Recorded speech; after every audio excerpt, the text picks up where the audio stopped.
Hello brothers, क्या हाल चाल आप सभी का। आई होप बढ़िया ही होंगे आप सभी लोग। तो पार्ट वन आपने देख लिया होगा, तो हमने उसमें प्रोनाउन वगैरह की बात की थी, ठीक है।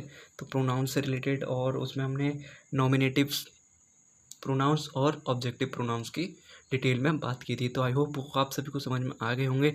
तो आज हम बात करने वाले हैं अपने काइंड्स ऑफ प्रोनाउंस, ठीक है। तो सबसे ज़्यादा जो मेन तो खैर सारे ही हैं, लेकिन कुछ मेन हैं, तो वो मैं आपको कुछ कुछ एग्जांपल देकर उनको समझा देता हूँ। जैसे कि आपको मैं पर्सनल प्रोनाउन बताऊँ, ठीक है। आई हो गया, वी हो गया, यू हो गया, दे हो गया, यानी जो सब्जेक्ट के रूप में यूज़ होते हैं, ठीक है, वो हमारे हो जाते हैं। ही हो गया, सी हो गया, ETC, ठीक है। ये सारे हमारे इट भी आ जाता है इसमें, इट वगैरह। तो ये सारे हमारे कौन से पर्सनल प्रोनाउन होते हैं।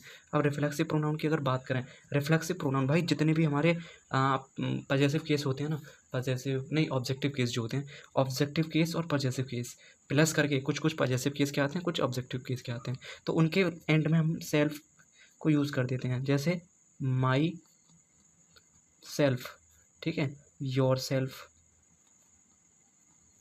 ठीक है।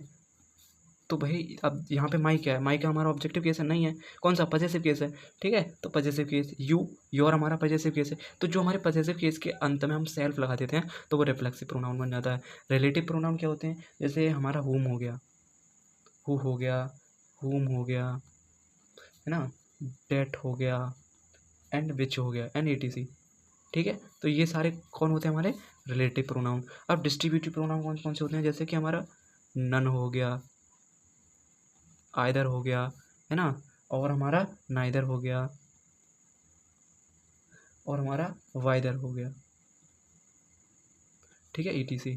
तो ये सारे हमारे कौन से होते हैं, हमारे डिस्ट्रीब्यूटिव प्रोनाउन। अब डेमोस्ट्रेटिव प्रोनाउन क्या होते हैं, डेमोस्ट्रेटिव प्रोनाउन में हमारा दिस डेट आ जाते हैं, दिस एंड डेट। अब आप बोलोगे कि यहाँ पे भी डेट आ रहा है, तो एक स्पेसिफिक कंडीशंस होती हैं, तो उसके अकॉर्डिंग ही यहाँ पे ये लगाए जाते हैं, ठीक है। तो जैसे कि यहाँ पे डेमोस्ट्रेटिव प्रोनाउन में आ जाएगा, यहाँ पे ये रिलेटिव प्रोनाउन में आएगा, ठीक है। यहाँ पे रिलेशन दिखाएगा और यहाँ पे अपना चीज़ों को सेपरेट करेगा, ठीक है।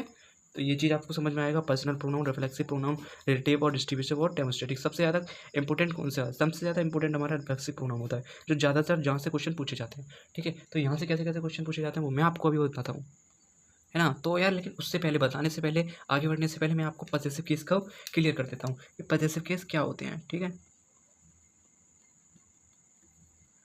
पजेसिव केसेस, ठीक है। पजेसिव केस होते क्या हैं, ठीक है भाई। पजेसिव केस का देखो सिंपल सा फंडा है। पजेसिव केस हमारे दो टाइप के होते हैं, कौन कौन से। नंबर एक होता है हमारा पजेसिव एडजेक्टिव, ठीक है। और नंबर टू जो होते हैं वो आते होते हैं पजेसिव प्रोनाउन, ठीक है। हाँ, एक हमारा पजेसिव केस में क्या आता है, पजेसिव एडजेक्टिव और पजेसिव प्रोनाउन। अब possessive adjective not use method, अब क्या होते हैं ये, जैसे कि मैं आपको बताऊं। अब यहाँ पे माई, माई, आवर, ये हमारे प्रोनाउन है सारे के सारे। Your, there, her, and ETC, है ना। एग्जाम्पल के लिए तो ये बहुत है। तो यहाँ पे माई का पजेसिव केस क्या बनता है, माइन। अब ये एग्जाम्पल से और बताऊंगा तो आपको और क्लियर अच्छी तरीके से हो जाएगा, ठीक है। माइन, आवर का आवर ही रहता है, आवर्स आ जाता है, ठीक है। तो इसका योर का योर्स हो जाता है, आपने सेंटेंस में बहुत सारे सेंटेंस में देखा होगा, योर्स, है ना। और देयर का देयर्स हो जाता है, और हर का हर्ट्स हो जाता है, ठीक है। तो ये सारे ऐसे करके एस, ये एस इसमें लगा देते हैं, माई का माई हो जाता है। तो ये होते हैं हमारे पजेसिव केस, ठीक है। तो अगर ये वाले, अब पजेसिव एडजेक्टिव में अगर हम ऐसे, हम पजेसिव एडजेक्टिव में प्लस हम सेल्फ लगा दें, तो क्या बन जाता है वो, रिफ्लेक्सिव प्रोनाउन, ठीक है। कौन सा बन जाता है, रिफ्लेक्सिव प्रोनाउन, ठीक है। अभी यहाँ आते हैं, यहाँ पे देखते हैं हम। यहाँ पे देखो, अब मैं क्या बताने वाला हूँ आपको। अब आगे की जो चीज़ें हैं, जैसे कि अगर हम पजेसिव केस का एग्जाम्पल करके, ये यूज़ कहाँ होगा, ये यूज़ कहाँ होगा, जैसे एग्जाम्पल, है ना। जैसे योर, अब एग्जाम्पल यहाँ ले लेते हैं ब्लैक से, कि मैं बोलूँ your car is black,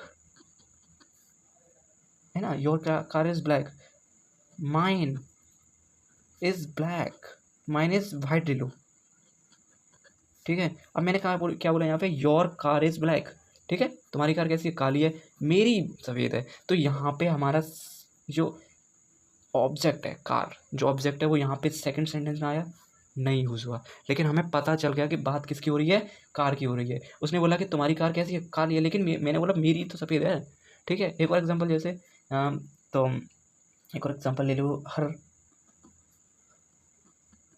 house is beautiful, है ना। तो माइन माइन नहीं, योर्स ले लो, योर्स इज़ अगली, ठीक है। यानी कि अब इसमें क्या बोला है, उसका घर, कोई लड़की है यहाँ पे, ठीक है, उसका घर कैसा है, सुंदर है, तुम्हारा अगली है भाई, ठीक है। उसका कैसा है, ब्यूटीफुल, बट तुम्हारा कैसा है, अगली। अभी हम यहाँ पता कर सकते हैं किसकी बात हो रही है, घर की बात हो रही है, ठीक है। आराम से हम इतना पता कर सकते हैं। तो यहाँ पे हमारा पॉसेसिव केस यूज़ होता है, ठीक है। इतना आई होप आशा है कि समझ में आ ही गया होगा आप सभी को। एंड नेक्स्ट पढ़ते हैं आपको रिफ्लेक्सिव वगैरह। तो रिफ्लेक्सिव आप प्रोनाउंस ज़्यादा होते हैं तो एम्फेटिक उनको डाला जाता है, ठीक है। उनको क्या बोलते हैं, एम्फेटिक बोलते हैं, ठीक है। एम्फेटिक में क्या होता है, देखो रिफ्लेक्सिव में अभी मैंने आप सभी को बताया, जैसे योर सेल्फ होता है, हिम सेल्फ हो गया, आवर सेल्फ हो गया, सेल्फ माई सेल्फ हो गया, ठीक है। और इट सेल्फ हो जाता है हमारा, है ना, इट सेल्फ हो गया। एंड ETC यार बहुत सारे हैं, देम सेल्फ, है ना, और भी हैं। तो ये अब हम मैं बात आपको बताता हूँ कि प्रोनाउन यूज़, अगर एक सेंटेंस में 3 बार प्रोनाउन आ जाए तो उसको यूज़ कैसे करते हैं। जैसे कि आपका यू भी आ जाए, कोई नाम भी आ जाए और आई भी आ जाए, ठीक है। तीनों प्रोनाउन आ रहा है, first person, second person, third person, ठीक है। तो ये चीज़ अगर आपको चेंजेस में मैं आपको बताऊंगा कि किसके अकॉर्डिंग किसको चेंज करते हैं, ठीक है। जब नरेशन में आता है तो ये चेंज करने के लिए आता है। तो अभी हम यहाँ पे समझते हैं, अगर कोई सेंटेंस नेगेटिव है, ठीक है, सेंटेंस कैसा है, नेगेटिव सेंटेंस है, तो हमारा सीक्वेंस क्या रहेगा, पहला, दूसरा, तीसरा, first person, second person and third person. जैसे सबसे पहले क्या आएगा, फर्स्ट पर्सन क्या होता है, आई, सेकंड पर्सन यू होगा, और थर्ड पर्सन कोई का नेम या ही लगा देता हूँ, ठीक है। तो ये कब होगा, जब कोई नेगेटिव सेंटेंस होगा, यानी नेगेटिव आइडिया होगा या उस सेंटेंस में, ये नहीं है कि उसमें नोट लग रहा तो नेगेटिव है, नेगेटिव सेंटेंस होगा, यानी नेगेटिव आइडियाज़ होगा, यानी कोई गलत बात हो रही होगी उसमें, है ना, वो चीज़ होगी। एंड उसके बाद नेक्स्ट, अब पॉजिटिव सेंटेंस में, है ना, पॉजिटिव सेंटेंस में अब जैसे कि पॉजिटिव सेंटेंस का क्या रूल रहता है, 2 3 1, यानी सेकंड पर्सन, थर्ड पर्सन और फर्स्ट पर्सन, यानी second person you, third person he या कोई नाम, और आई, ठीक है। ये चीज़ जैसे यूज़ होती हैं। एग्जाम्पल एग्जाम्पल एग्जाम्पल आपको नेक्स्ट वीडियो में आपको दे दूंगा, ठीक है। 4-5 एग्जाम्पल आपको इनसे रिलेटेड दे दूंगा, तो आप सभी को समझ में आ ही जाएंगे, ठीक है। आ जाएंगे तो आपको उससे अच्छा और ज़्यादा अच्छा समझ में आएगा, ठीक है। तो आज के लिए इतना ही रखते हैं, मिलते हैं नेक्स्ट वीडियो में, तब तक के लिए बाय बाय, जय हिंद, वंदे मातरम।